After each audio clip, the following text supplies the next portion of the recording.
નમસ્કાર, હું રાજ. આપ જોઈ રહ્યા છો સ્પાર્ક ટુડે ન્યૂઝ. પાદરાના ગાંધી ચોક સ્થિત રામ સ્નેહી સંપ્રદાયના રામદ્વાર મંદિરમાં ગુરુ પૂર્ણિમાના પાવન પર્વની ભક્તિભાવપૂર્વક ઉજવણી કરવામાં આવી હતી.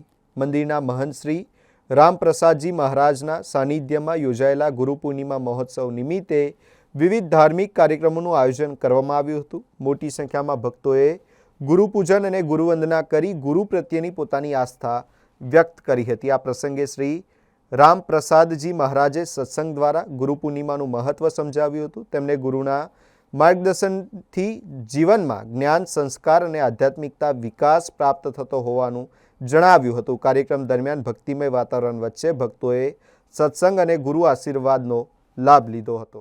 બધા રામ સ્નેહી પરિવાર ભક્તોને જય શ્રી રામ.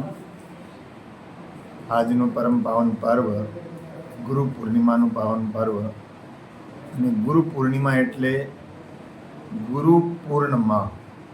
જેવી રીતે માં પોતાના સંતાનને પુષ્ટતા આપે અને એનો ખ્યાલ રાખે, એવી રીતે એ સંસારની માં કહેવાય.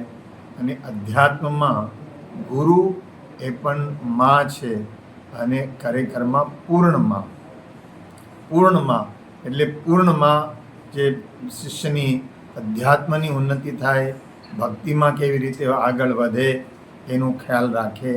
ને આજના દિવસે શિષ્ય પોતાના ગુરુ પાસે જઈને અને પોતાની ભક્તિ, પોતાની સાધના, પોતાની જે સાધના ભક્તિના કાર્યો કરે છે એના જઈને ગુરુને અર્પણ કરે કે ગુરુદેવ, તમે જે મંત્ર આપ્યું એ મંત્રને મેં સારી રીતે જાપ કર્યું છે. તો ગુરુનો આશીર્વાદ એવા શિષ્યોને પ્રાપ્ત થાય. એટલે આજે ગુરુ પૂર્ણિમા પરમ પાવન પર્વ, જેને વ્યાસ પૂર્ણિમા પણ કહેવામાં આવે છે. અને જેટલા મહાપુરુષો થયા છે એ બધા મહાપુરુષોને વંદન કરવાનો દિવસ.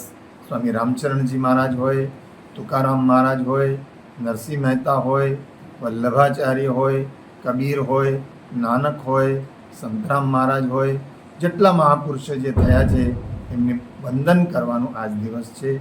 તો રામસ્નેહી સંપ્રદાયમાં આજે ગુરુ પૂર્ણિમાનું પરમ પાવન પર્વ વડોદરા રામદ્વારામાં પણ અને પાદરા રામદ્વારામાં પણ ધૂમધામથી ઉજવવામાં આવી રહ્યો છે.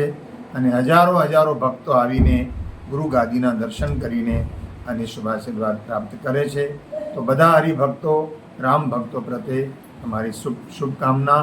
બધા સ્વસ્થ રહે, બધા વ્યસ્ત રહે અને બધા ભક્તિમાં વ્યસ્ત રહે, મસ્ત રહે, અને ગુરુ મહારાજનું હંમેશા માથા ઉપર હસ્ત રહે એવી મંગલ કામના બધા પ્રત્યે.